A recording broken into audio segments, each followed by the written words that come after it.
నమస్తే టీవీ4 తెలుగు న్యూస్ కి స్వాగతం. సిద్దిపేట జిల్లా కేంద్రంలోని ఘనంగా రేవంత్ రెడ్డి చిత్రపటానికి పాలాభిషేకం. కాంగ్రెస్ పార్టీ నాయకులు చక్రధర్ గౌడ్ మాట్లాడుతూ గాంధీ ఇచ్చిన హామీ మేరకు ముఖ్యమంత్రి రేవంత్ రెడ్డి రైతులకు ఏకకాలంలో 2 లక్షల రుణమాఫీ చేయడం జరిగిందని కాంగ్రెస్ నాయకులు చక్రధర్ గౌడ్ అన్నారు. మాజీ మంత్రి ఎమ్మెల్యే హరీష్ రావు 2 లక్షల రుణమాఫీ చేస్తే రాజీనామా చేస్తానన్న మాట మీద నిలబడి వెంటనే రాజీనామా చేయాలి. అదే సిద్దిపేట నియోజకవర్గంలో నీకు ధీటుగా నిలబడి నేను బంపర్ మెజార్టీతో గెలుస్తా, నువ్వు రాజీనామా చేయి. కాంగ్రెస్ నాయకులు farmer first foundation chairman Chakradhar Goud demand చేశారు. చెప్పిండు రైతు రుణమాఫీ అని, ఆ మాట కట్టుబడి ఉన్నాడు. ఇలా ప్రతిపక్షాలకు చెంపదెబ్బ కొట్టినట్టు రేవంత్ రెడ్డి గారు ఇచ్చిన మాట అది మామూలు విషయం కాదు.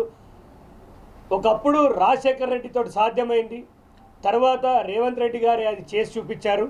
మళ్ళీ కాంగ్రెస్ పాలనలో సువర్ణ అక్షరాలతో రాసే రోజు ఈ రోజు. రైతులందరూ రేవంత్ రెడ్డి చల్లగా ఉండాలని, రేవంత్ రెడ్డి బాగుండాలని దీవిస్తున్న రోజు ఇది. మేము గర్వంగా కాంగ్రెస్ పార్టీ కార్యకర్తలమని చెప్పుకొని వాళ్ళ గల్లెగరేసుకొని తిరిగే పరిస్థితి ఉన్నది. ఇక్కడైనా ప్రతిపక్షాలు విమర్శించడం మానేసి ప్రజల కోసం కొట్లాడాలని కోరుతున్నాం. సిద్దిపేట కాంగ్రెస్ తరఫున మేము హరీష్ రావుకు ఒకటే డిమాండ్ చేస్తున్నాం. అన్న మాట ప్రకారం రేవంత్ రెడ్డి గారు ఈరోజు రైతు రుణం మాఫీకి శ్రీకారం చుట్టారు. మరి నువ్వు రాజీనామా ఎప్పుడు చేస్తామని అడుగుతున్నా.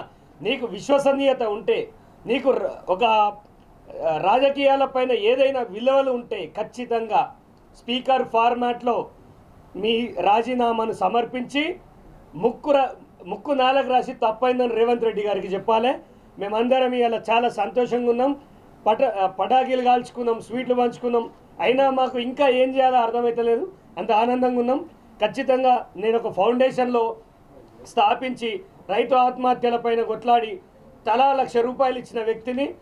ఆ గవర్నమెంట్ నన్ను జైలు వేస్తే రేవంత్ అన్న గవర్నమెంట్ నన్ను బయట సమాజంలో ఒక విలువనిచ్చి ఇలా కాంగ్రెస్ పార్టీలో జాయిన్ చేసుకొని రైతులకు సేవ చేసే మరో సువర్ణ అవకాశం ఇచ్చారు. వారికి నేను జీవితాంతం రుణపడి ఉంటానని మాటిస్తున్నాను. విశ్వసనీయతకు వదిలేస్తున్నాం, అది ఆయనకు ఉండాలి. ఒకప్పుడు రాజీనామా చేస్తే మేము గెలుస్తామనే హోప్ ఉండే, ఇలా రాజీనామా చేస్తే ఇంటికే పరిమితం అనే భయంలో ఉన్నారు. సో ఖచ్చితంగా చేయడు. ఆయన మాట మీద నిలబడే వ్యక్తే కాదని నా అభిప్రాయం. నామినేటెడ్ దానిలో ఉంటా ఏది ఇస్తే అది. వాచ్మెన్ పని ఇచ్చినా కాంగ్రెస్ పార్టీలో ఆనెస్ట్గా పనిచేస్తాను. కాదనకుండా దండం పెట్టి తీసుకొని ప్రజలకు అండదండగా నిలబడతా. నిన్న మొన్న ఇప్పుడు ఎప్పుడు వచ్చినామని కాదన్నా, ఎట్లా చేసినాం పని అనేది అన్నా. 2 విషయాలు ఉంటాయి రాజకీయాల్లో. సీనియారిటీ ఉండొచ్చు, తప్పు కాదు.